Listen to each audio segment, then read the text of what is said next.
The Great Hall of the Galactic Council stretched so far that its walls disappeared into artificial mist. Ambassador Sarah Chen stood at the human observation deck, watching thousands of alien representatives argue in hundreds of languages.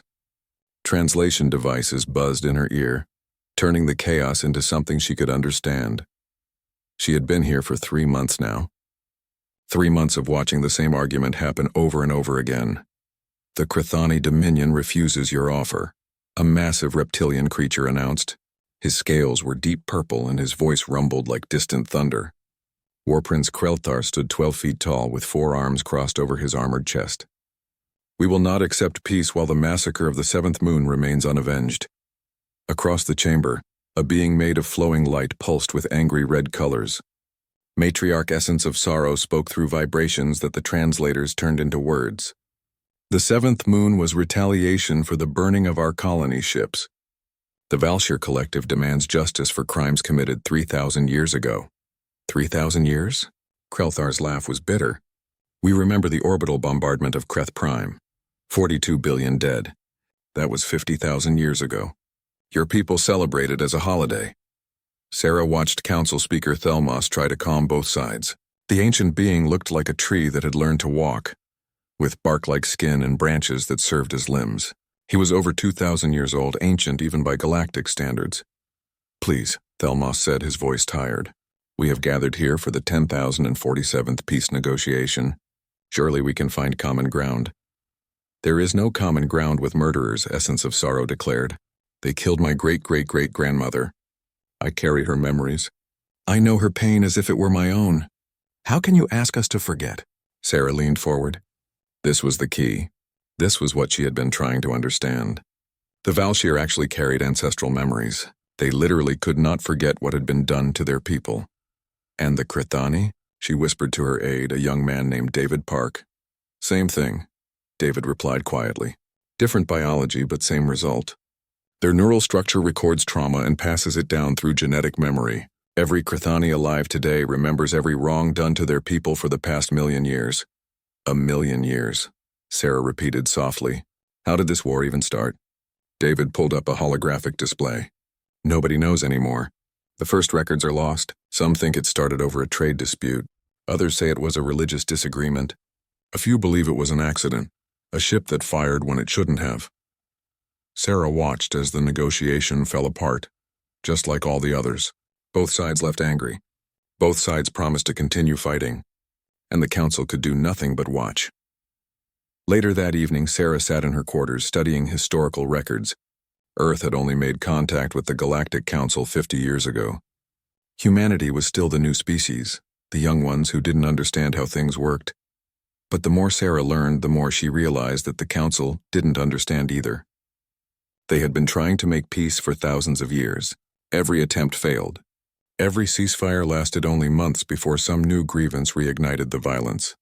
The war between the Crithani Dominion and the Valshir Collective had killed trillions. It had consumed entire solar systems. Both species had technology that could destroy planets, and they had used it dozens of times. The war had become the galaxy's oldest problem. The one conflict that everyone had simply accepted as unsolvable. Sarah pulled up the human history files that she had brought from Earth.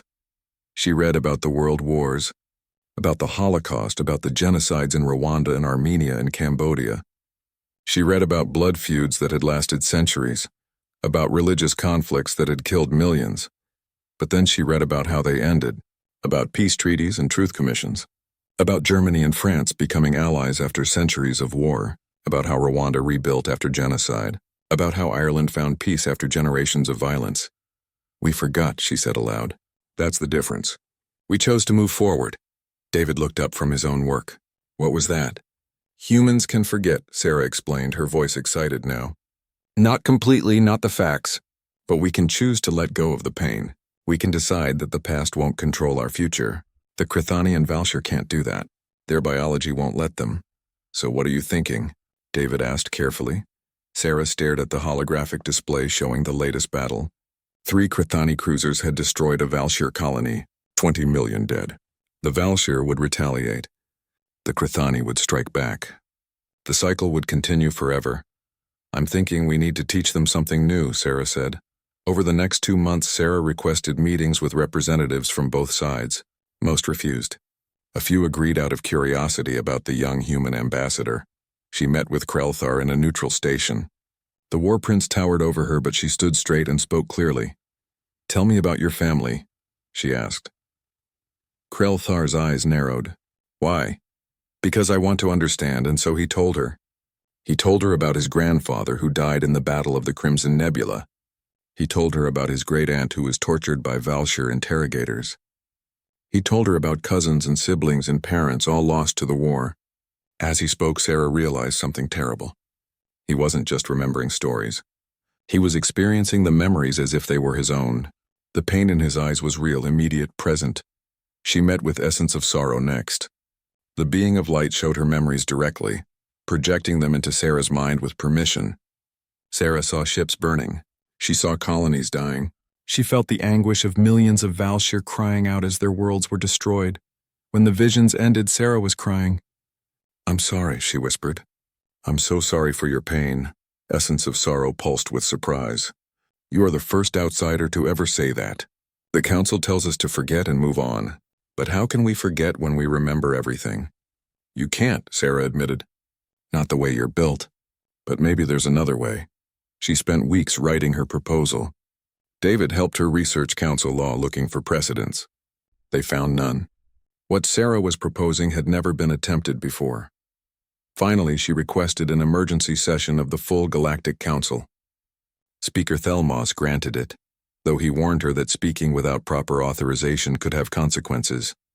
Sarah didn't care about consequences anymore. She had seen too much death. She had felt too much pain. When she stood before the assembled representatives of 47 species, she carried with her one simple idea. It was an idea that had saved humanity from itself dozens of times throughout history. It was the idea that the past didn't have to define the future. It was the idea of forgiveness. The council chamber fell silent when Ambassador Sarah Chen began her presentation. Holographic displays filled the air around her, showing images of Earth's history. "My people have fought many wars," Sarah said, her voice steady and clear. "We have committed terrible crimes against each other.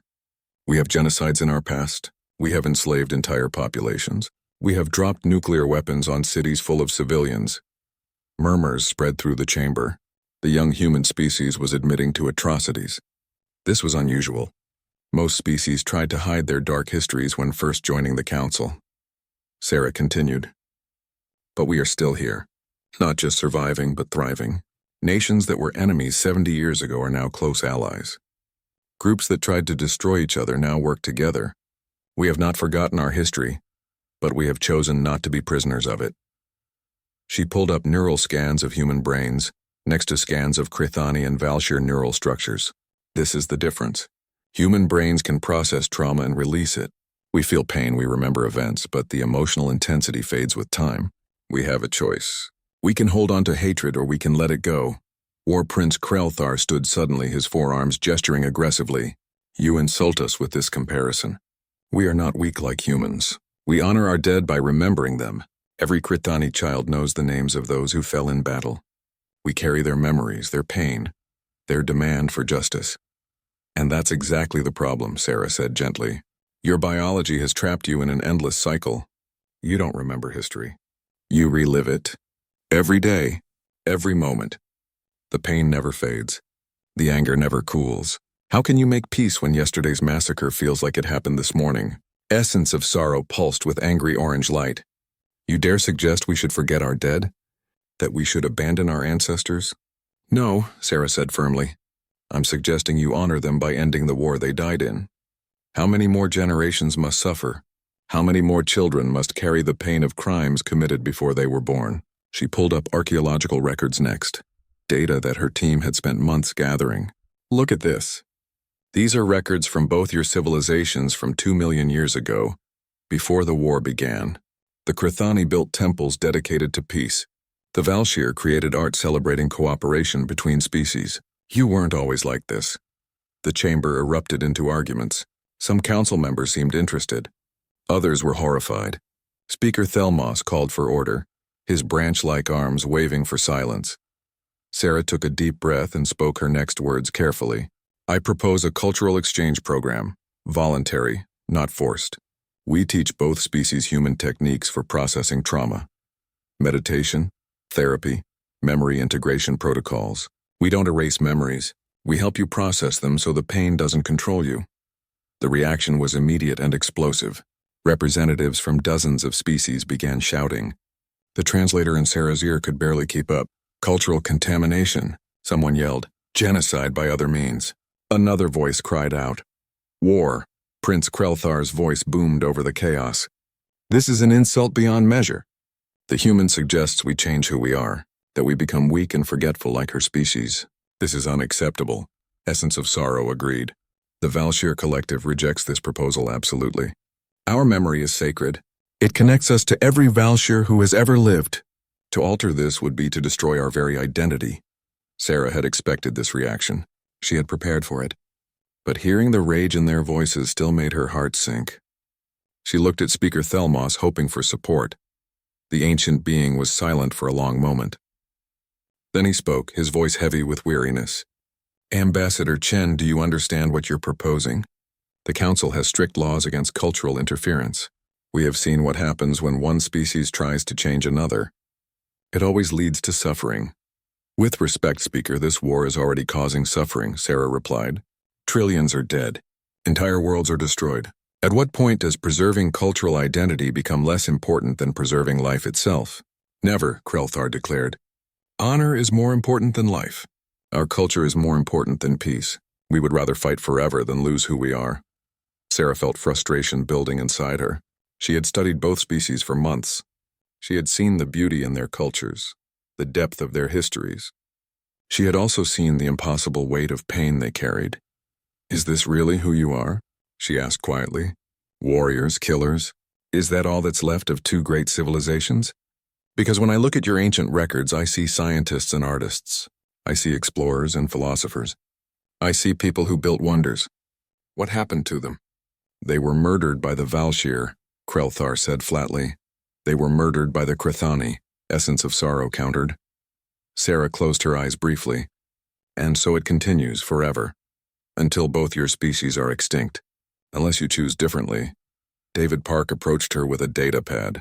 His face was pale. Ambassador, we have a problem. Both the Krithani and Valshir have filed formal complaints against you. They're invoking Article 47 of the Council Charter. Sarah's stomach dropped. She knew Article 47. It was an ancient law, created thousands of years ago after a species called the Mentari had tried to forcibly alter another species' culture. The law was absolute. Any attempt at forced cultural change was considered a crime against civilization itself. The penalty was severe. They're calling for your trial, David whispered. Both sides are united on this. For the first time in a million years, they agree on something. They want you punished. Sarah looked out at the council chamber. She saw anger on alien faces. She saw fear. She saw species who had tried for thousands of years to make peace and failed every time.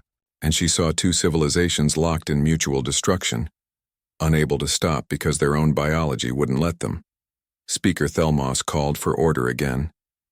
This session is adjourned. Ambassador Chen, you will remain on council grounds. Representatives from the Krithani Dominion and Valshir Collective, please submit your formal charges. We will convene a tribunal. As the chamber emptied, Sarah remained standing at the speaker's podium. David came to her side. We need to call Earth, he said urgently. Get you diplomatic immunity. Extract you before this goes any further. Sarah shook her head. No, if I run now, I prove their point, that humans are too weak to stand behind our convictions. They're going to put you on trial for suggesting peace, David said, his voice breaking. How is that right? It's not, Sarah agreed. But maybe that's what needs to happen. Maybe they need to see what they've become. A million-year war has made them so hard, so committed to their pain, that they'll unite to punish someone for offering hope. Over the next 3 weeks, Sarah met with lawyers and diplomats. The Earth government sent urgent messages demanding her return. She refused. Speaker Thelmos visited her quarters privately. You could leave, the ancient being said. I would not stop you. The council could not force Earth to surrender you.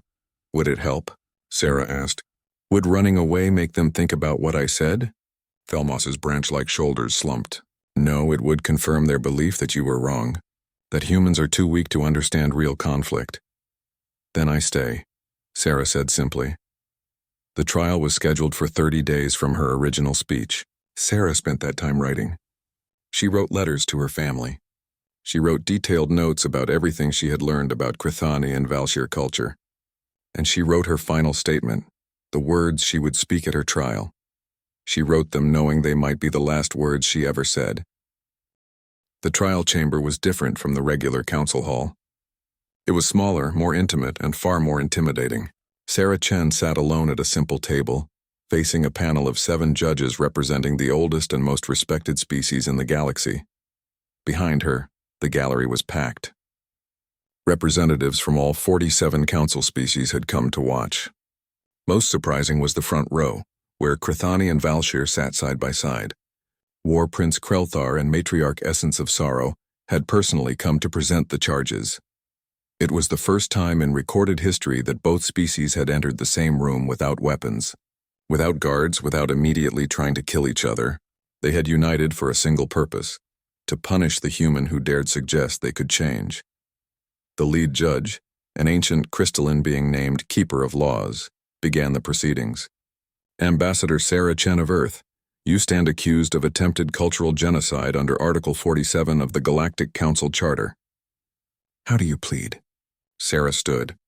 Her voice was steady. I plead guilty to caring about life more than tradition. Guilty to believing peace is possible. Guilty to thinking that 1,000,000 years of death is enough. Murmurs filled the chamber. You were supposed to plead guilty or not guilty. Nothing else. Keeper of Law's crystalline structure flickered with what might have been surprise. That is not a recognized plea. Do you deny the charges? No, Sarah said. I proposed cultural exchange. I suggested that Crithani and Valshir biology traps them in cycles of trauma. I offered human help to break those cycles. I did all of this knowing it violated your laws. So yes, I'm guilty of your charges, but I'm not guilty of anything wrong. War Prince Krelthar rose to speak. The human admits her crime. She sought to destroy our culture, to make us forget our honored dead, to turn us into weak creatures who abandon their ancestors. This is genocide, not with weapons but with ideas. More insidious, more dangerous. Essence of Sorrow pulsed with cold blue light. The Valshir agree. What Ambassador Chen proposed would end our species as surely as any weapon. We are our memories. Our ancestors live through us. To take that away is murder of the highest order. Sarah listened to them speak. She listened to the pain in their voices, the absolute certainty that they were right. And she understood finally why the war could never end through normal means. When it was her turn to present her defense, Sarah stood and looked directly at both of them. You're right, she said simply. What I proposed would change you. Fundamentally. It would alter the very core of how you process memory and pain. In that sense, I am guilty of everything you accuse me of. The gallery erupted. Even her lawyer, a well-meaning council veteran, looked shocked. David Park, sitting in the back, buried his face in his hands. Sarah raised her voice over the noise. But let me ask you something. Both of you. When did you last create something beautiful? When did you last write poetry, compose music, or design buildings? When did your children last play games instead of training for war? When did you last feel joy that wasn't connected to military victory? Silence fell over the chamber. I studied your histories, Sarah continued. The ancient Crithani were master architects. You built living cities that grew like forests. The ancient Valshir were philosophers who wrote about the nature of consciousness and existence. Where did those people go? What happened to them? They were killed, Krelthar said, his voice low and dangerous. They were slaughtered. And we remember. You remember, Sarah agreed. You remember so completely, so perfectly, that you've become nothing but living monuments to the dead. You've turned yourselves into weapons aimed at each other. Is that really honoring your ancestors? Or is it just letting the war win? Essence of Sorrow's light flickered. You cannot understand. You cannot feel what we feel. Every Valshir who died screaming, I feel their pain. Right now, always, how dare you tell me to forget them? I'm not asking you to forget, Sarah said, her voice gentle now. I'm asking you to live. To be more than just pain. To be the people your ancestors were before the war destroyed them. Keeper of Laws struck a chime, calling for order. Ambassador Chen, you are making your situation worse. The law is clear. Attempted cultural alteration carries a mandatory sentence.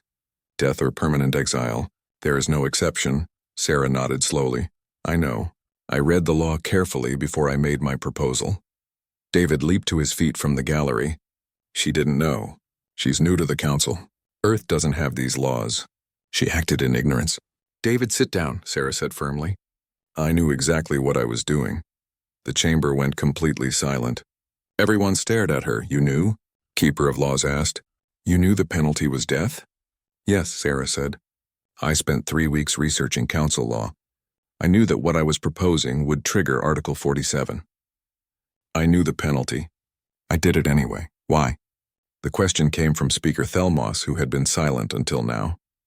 Why would you sacrifice yourself for species that want you dead? Sarah smiled sadly.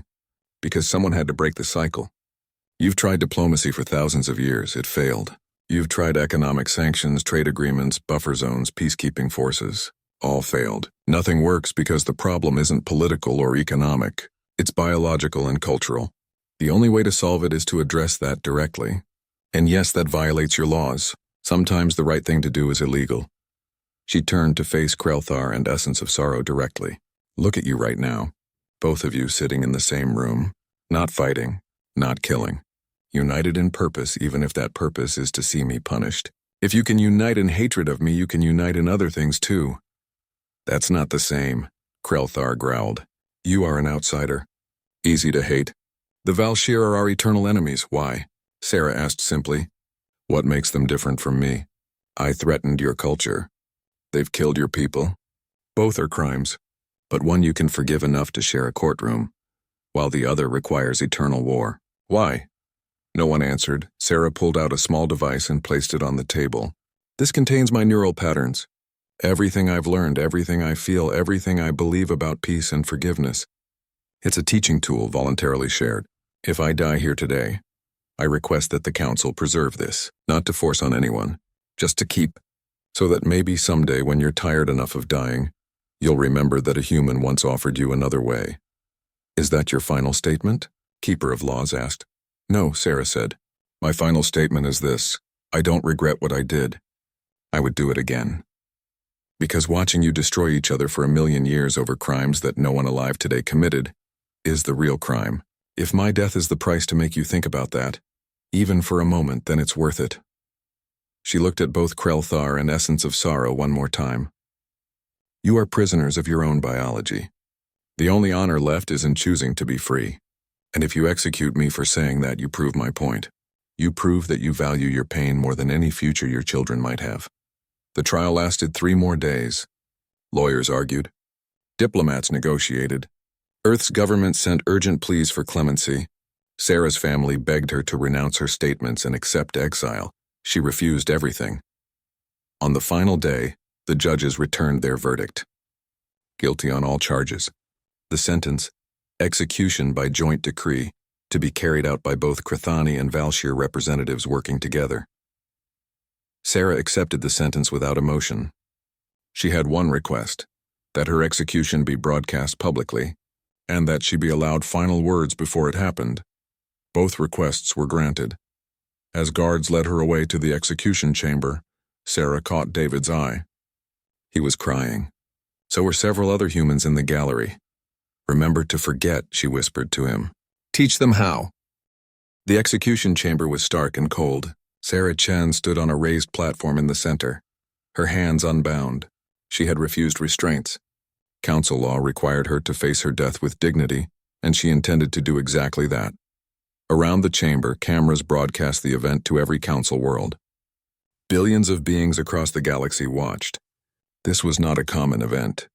Executions were rare, and one involving a council ambassador was unprecedented. War Prince Krelthar and Matriarch Essence of Sorrow stood on opposite sides of a control console. The device between them was ancient technology, designed for exactly this purpose. When both representatives pressed their activation panels simultaneously, Sarah would simply cease to exist. Painless, instant, final. Speaker Thelmos stood as witness, as council law required. His ancient face showed an emotion that few had ever seen. He was weeping. Small drops of sap-like tears ran down his bark-like skin. Ambassador Sarah Chen, Keeper of Laws, intoned formally. You have been found guilty of attempted cultural genocide. The sentence is death. Do you have final words? Sarah looked at the camera, knowing her words would reach across the galaxy. She thought about her family back on Earth, her parents, her sister, the nephew she would never see grow up. Then she pushed those thoughts aside. This moment wasn't about her personal loss. It was about something bigger. I do, she said, her voice clear and steady. I want to tell you a story about my world. About Earth. She smiled slightly. 70 years ago, humanity nearly destroyed itself. We built weapons that could end all life on our planet. We came very close to using them. Nations that had fought for centuries stood on the edge of mutual annihilation. Everyone expected the war to come. Everyone prepared to die. The chamber was absolutely silent. Even Krelthar and Essence of Sorrow listened. But we chose differently, Sarah continued. Not because we suddenly became peaceful. Not because we forgot our grievances. But because enough people decided that survival mattered more than revenge. Enough people chose to break the cycle. It wasn't easy. It took decades. It required people to sit across tables from those who had killed their families. It required nations to trade with former enemies. It required all of us to decide that the future was more important than the past. She looked directly at Krelthar and Essence of Sorrow. You think I don't understand your pain? You're right. I can't feel what you feel. My biology won't let me carry ancestral memories, but I've studied your histories. I've read about the massacres, the betrayals, the million years of suffering, and I've cried for both of you, for the beauty you've lost, for the future you've sacrificed. Her voice grew stronger.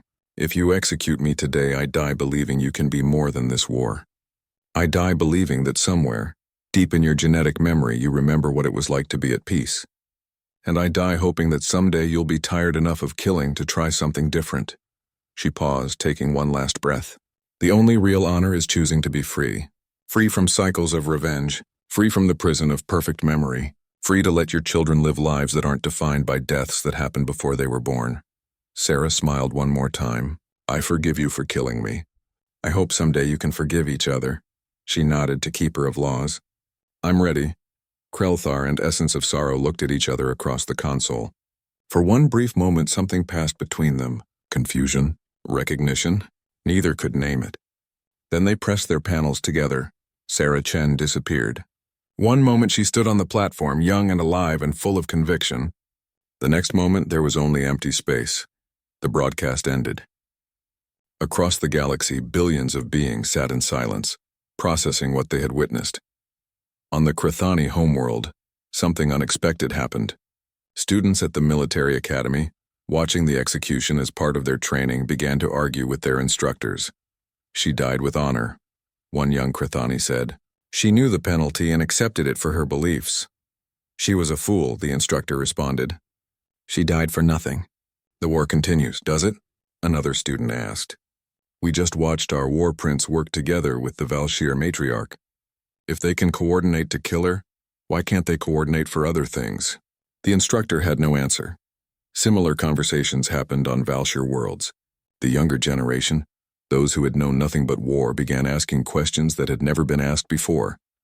What did we look like before the war? They asked their elders. Why must we carry every pain forever? They wondered aloud. What if the human was right? They whispered in the dark. 3 days after Sarah's execution, a Krithani philosopher named Veltran published a paper that shocked his entire species.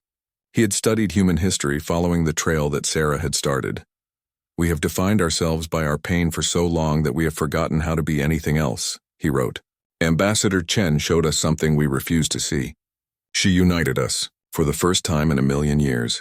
Krithani and Valshir worked together toward a common goal. Yes, that goal was her death. But if we can unite for death, why not for life? The paper spread rapidly.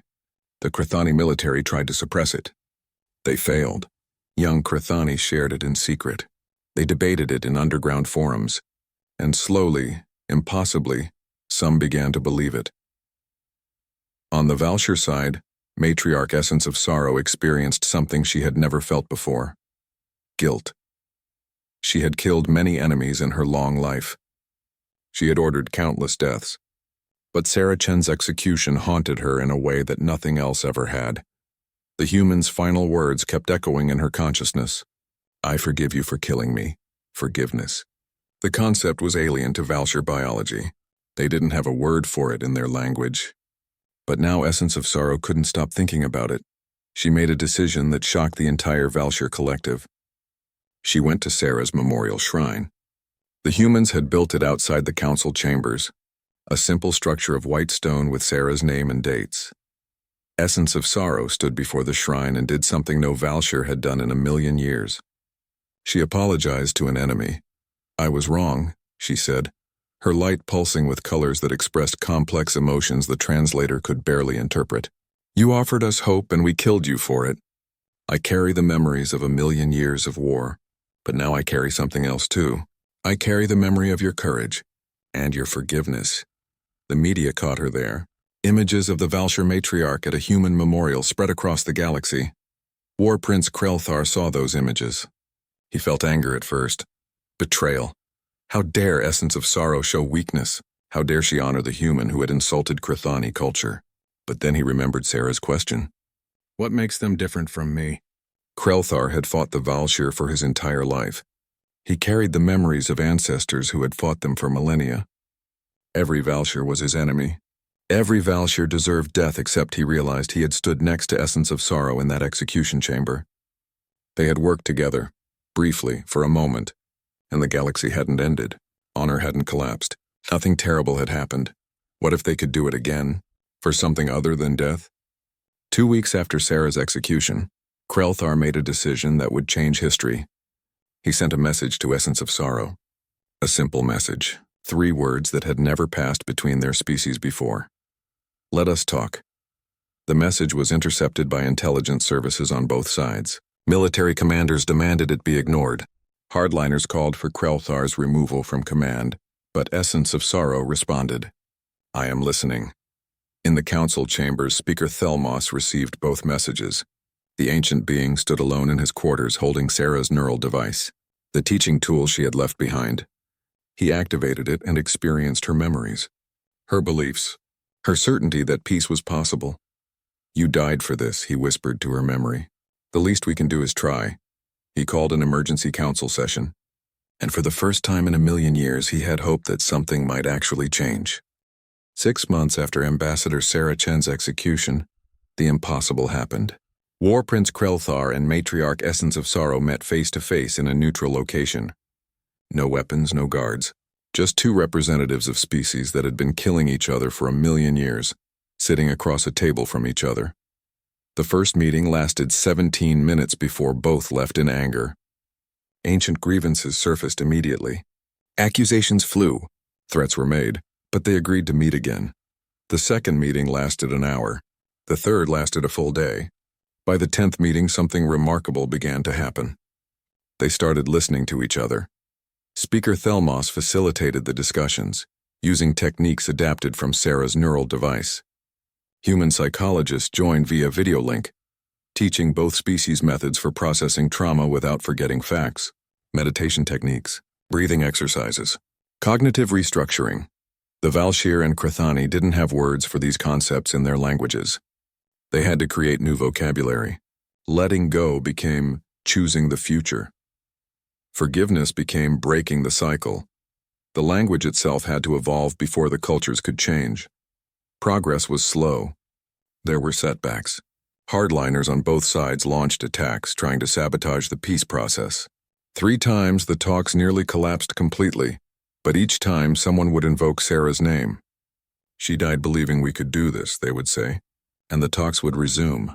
The breakthrough came during the 14th meeting. Essence of Sorrow asked a question that had never been asked before. What was your world like before the war? She asked Krelthar. Not the battles. Not the deaths. What did your ancestors create? What did they love? Krelthar was silent for a long time. His genetic memory contained a million years of war, but if he reached back far enough beyond the violence, there were other memories. Faint, distant, almost forgotten. We built gardens, he said slowly, living structures that grew and changed. We wrote music that harmonized with the natural sounds of our world. We studied the stars not to conquer them, but to understand them. We did similar things, Essence of Sorrow said quietly. We created art from light and thought. We explored consciousness. We asked questions about existence and meaning. They looked at each other and for the first time saw something other than an enemy. They saw a reflection. Two cultures that had once been beautiful, now reduced to weapons pointed at each other. What happened to us?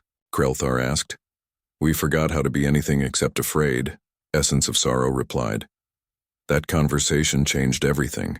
Within weeks they drafted what would become known as the Chen Accords, named after the human who had died to make them possible. The Accords were revolutionary. Both species agreed to establish joint cultural exchange programs. They agreed to voluntary therapy using human-developed techniques. They agreed to teach their children about pre-war history, not just war history, and most importantly, they agreed to establish an annual holiday, the Day of Forgetting. On this day, each species would choose one grievance, one old wound, and collectively decide to release its emotional power. Not forget the facts, not pretend it didn't happen, but choose to stop letting it control the future. The first day of forgetting was chaotic. Many Krithani and Valshir refused to participate. Some called it betrayal of the ancestors.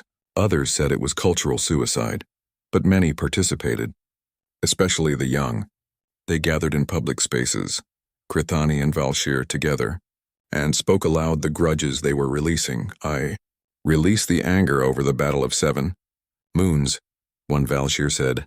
I let go of hatred for the destruction of Kreth Prime, a young Krithani warrior, announced. The statements went on for hours. Some wept, others stood in silence. But something shifted. A weight lifted. Not completely, not permanently, but enough to breathe a little easier. The peace wasn't perfect. There were incidents, violence, protesters on both sides who would never accept the changes. But slowly, month by month, the war began to wind down. Ceasefires held. Trade agreements were signed. Joint scientific missions explored neutral space. And children who had been raised knowing only war began to imagine different futures. The Galactic Council took notice.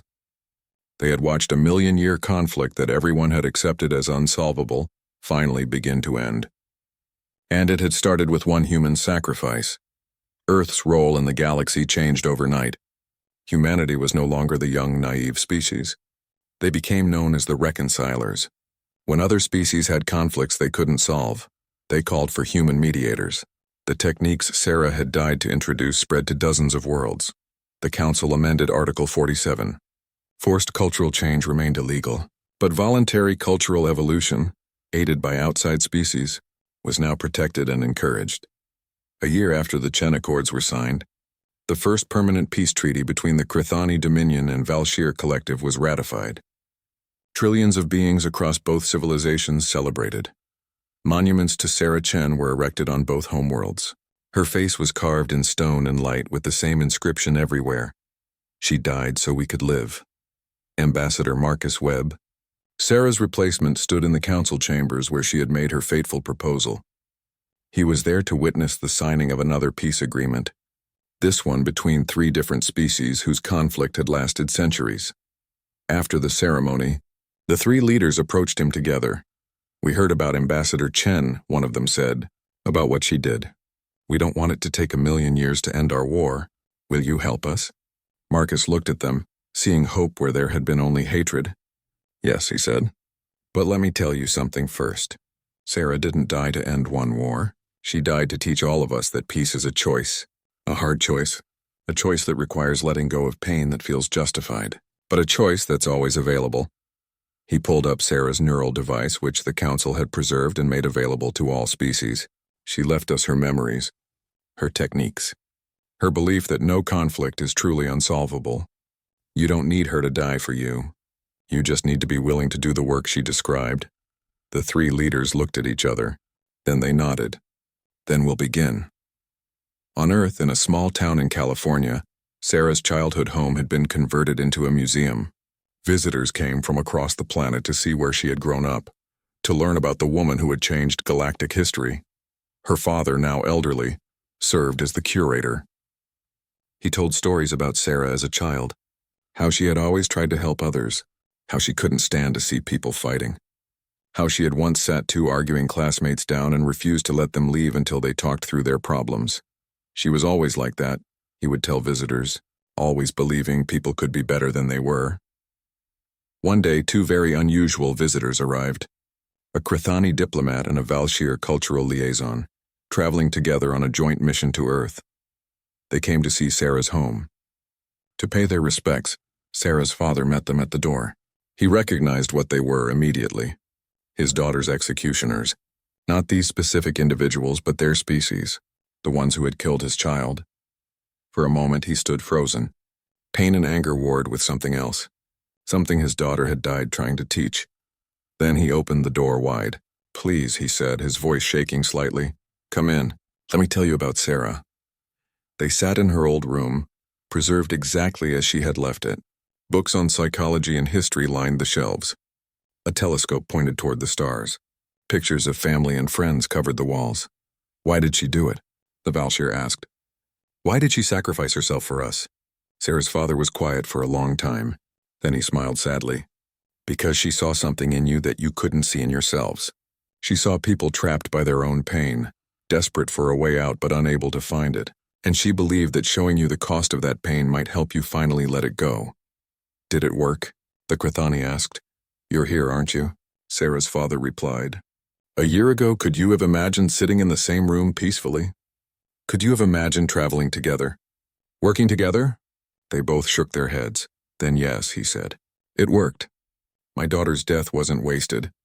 She proved that peace is possible, even when everyone believes it isn't. She proved that the past doesn't have to control the future.